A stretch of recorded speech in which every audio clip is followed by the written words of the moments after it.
So painful, Netflix is causing great distress to Harry due to his noticeable lack of control. Newly released images depict the upcoming challenging period that lies ahead for Harry, as his Netflix project already faces significant difficulties. Greetings and a heartfelt welcome back to our esteemed Princess Diana News YouTube channel. Okay, everyone, I have something to express that is not frequently said in this place.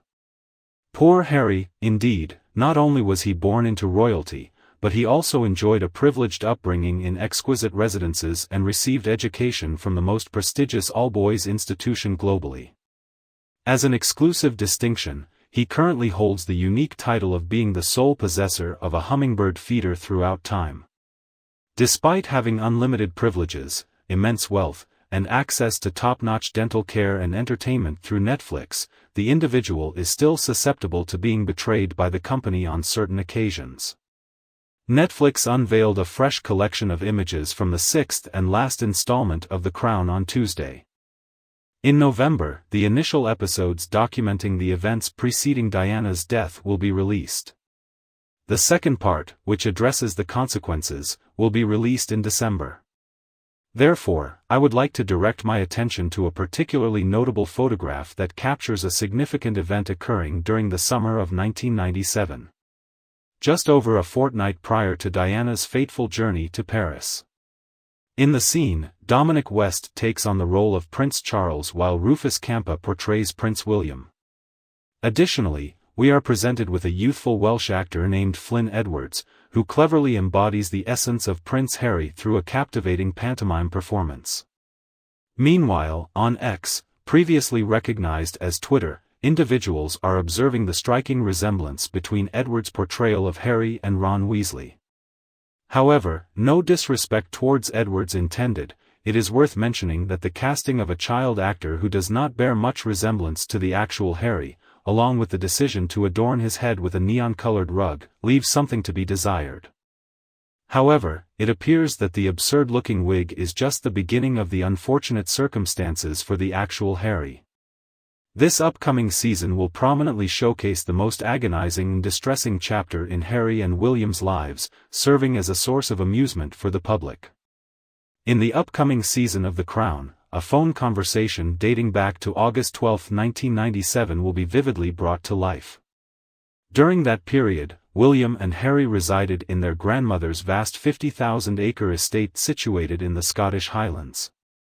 This served as the royal family's customary summer retreat, offering Charles an ideal chance to soak up some sun while allowing the young princes to freely frolic outdoors and relish the sunshine. Tina Brown, a biographer, recounts Diana's description of Balmoral to a friend. Diana mentioned that William and Harry engage in traditional masculine activities and enjoy the presence of a fantastic go-kart track. As her children were occupied at Balmoral, the princess made the choice to embark on a luxurious Mediterranean voyage with her new partner, Dodi Al-Fayed. The photo shoot occurred during Harry and William's time at Balmoral. A group of British photographers arrived, and according to experienced royal photographer Arthur Edward, the princes were always together, offering unwavering support to each other. They seemed incredibly at ease, enjoying each other's company during their summer vacation. In the event that circumstances had unfolded in an alternate manner, which is highly speculative. Had Diana and Dodi not chosen to spend their last night of vacation in Paris, the press call would now be a forgotten moment, buried in an old dusty photo archive on Fleet Street. However, those photos ended up being incredibly significant instead. In the 2017 documentary entitled Diana, Our Mother, Her Life and Legacy, William and Harry each recounted their final discussion with their mother. In the documentary, Harry confirmed that the person speaking in Paris was her. I have trouble recalling the exact words I used, but I will forever lament how brief the phone conversation turned out to be. Therefore, this upcoming season of The Crown has the potential to explore not only the profound grief experienced by William and Harry but also delve into their sense of sorrow and repentance. Harry is not only dealing with significant emotional trauma, but unfortunately, there is even worse news awaiting him. The Telegraph recently uncovered that Queen Camilla's revival will emerge as a significant theme this season. I must say, her transformation was quite fascinating. She transformed her image from the most despised woman in Britain to being honored with her face featured on special postage stamps. Victoria Ward, the royal editor for the paper, reveals that the crown symbolizes the Queen's successful journey of recovery. According to a source, Ward revealed that there is no necessity for show creator Peter Morgan to pursue any form of sequel. As the new season comes to a close, its final 5 or 6 episodes bring the storyline up to the present day. You are, indeed, observing the transformed Queen Camilla. It is evident that Harry must be disturbed by this storyline, considering his lack of hesitation in openly expressing his true thoughts about his stepmother to the entire world. He mentioned in passing that he believed Camilla had offered me as a sacrifice on the altar of public relations. He expressed his thoughts in writing. Perhaps, her dangerous nature could be mitigated if she found happiness, according to his words. Afterwards, Anderson Cooper inquired Harry about the potentially hazardous mention. Harry expressed that her efforts to improve her reputation posed a potential threat due to the influential contacts she was establishing with British media. He said that there would be individuals or organizations left in the streets on the path to becoming Queen Consort. However, it appears that Netflix has chosen not to depict Camilla in that manner. The Queen, at the age of 76, appears to be embarking on a narrative journey filled with triumph and success. How would Harry feel knowing that the company he works for is about to embark on a significant transformation of his stepmother's reputation? We cannot disregard the irony present in this situation. Essentially, the corporation responsible for transforming Harry's childhood anguish into entertainment is also funding Meghan and Harry's lifestyle in California. In conclusion, to put it succinctly, Harry is not only experiencing the resurrection of his anguish on the screen, but he is also confronted with the embarrassment of an actor portraying him with an amusing wig. Moreover, all of the blows he receives are directly from his superior. Perhaps Harry and Meghan have made significant efforts to establish independent and unrestricted lives, unaffected by protocols, courtiers, or the expectation to conform to traditional norms, such as wearing nude pantyhose. However, on occasions like this involving the crown, I cannot help but question their level of freedom. Moving on, I would like to express my appreciation, and I intend to engage in a conversation with you regarding notable remarks from yesterday's video entitled "Desperate to be Royals, Toxic Twosome Trying to Blame Palace for Why No One Likes Them." In the video, I discussed allegations that Meghan's PR team has allegedly fabricated a flattering piece to make Meghan and Harry appear as close to Beatrice and Eugenie.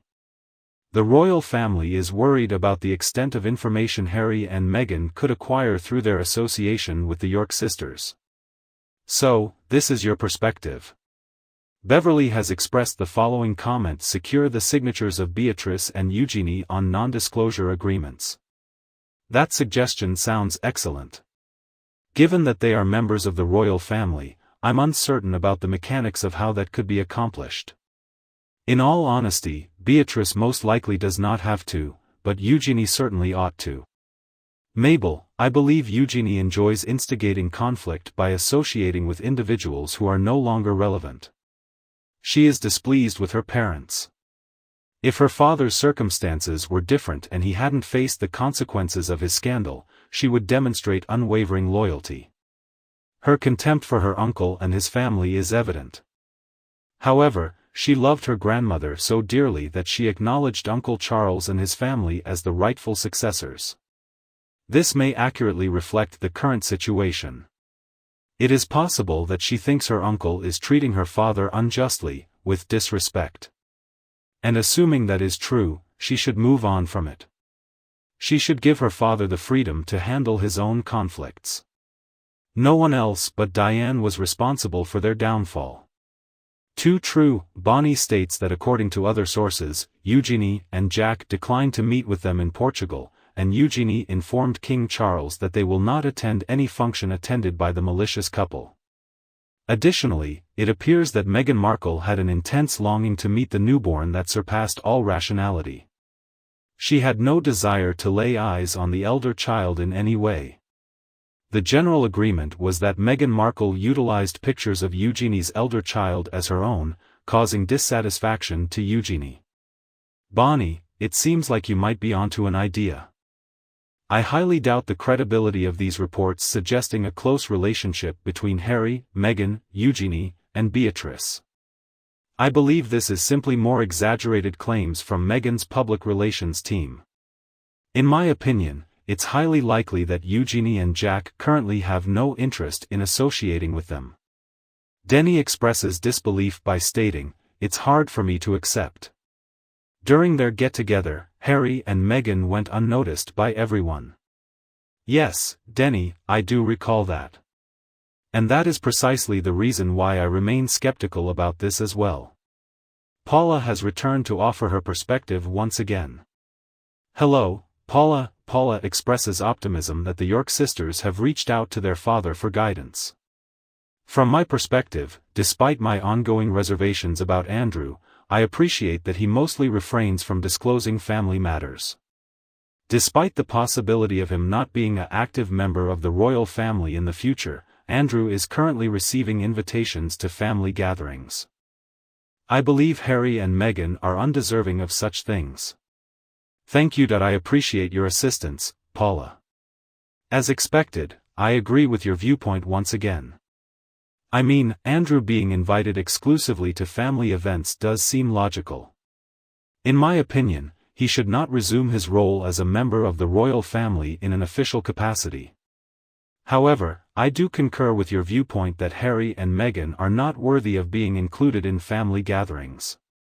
In other words, it is necessary for them to keep a considerable distance from each other. Marga emphatically asserts that dishonesty is universally disliked.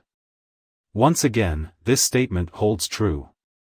Sue Clark, your article is absolutely brilliant. Receiving career advice, or any advice for that matter, from Harry is absolutely ridiculous. Sue, I completely share your viewpoint. The subtle implications within this statement strongly suggested that the article had been strategically placed by Meghan and Harry's public relations team. It is highly unlikely that the author of that text was serious. Why would anyone consider seeking guidance from Harry?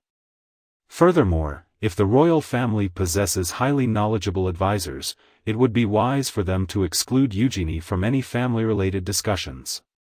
I have always associated her with the envious stepsister of the beautiful Princess Catherine. It has been clear for quite some time that Eugenie has been consumed by feelings of jealousy towards Catherine. It's understandable not to put the blame solely on her. And as the saying goes, it is wise to keep your friends close, but even wiser to keep your enemies even closer. William and Catherine are required to maintain a pleasant relationship with Eugenie but never truly include her in their close-knit circle. Eugenie's misguided jealousy led her to make a foolish decision, ultimately resulting in her backing the incorrect person. I have some doubts about Beatrice. I would closely monitor her too. Sadly, the York girl displayed a lack of intelligence and a recklessness towards their public image, similar to that of their parents. The additional extra person and his eccentric spouse, who were unable to adhere to simple etiquette norms, ultimately ruined a golden opportunity. Kate, your comment is consistently excellent and insightful as always. I concur with the notion that the York sister had a subpar upbringing with limited role models. Therefore, their current poor choices can be attributed to this explanation. I concur with your point that Eugenie may not be aware of any family rumors in the first place. Attempting to form a close bond or maintain proximity with Meghan is an ineffective strategy for Harry. As previously mentioned, the intelligence of the royal family exceeds such behavior.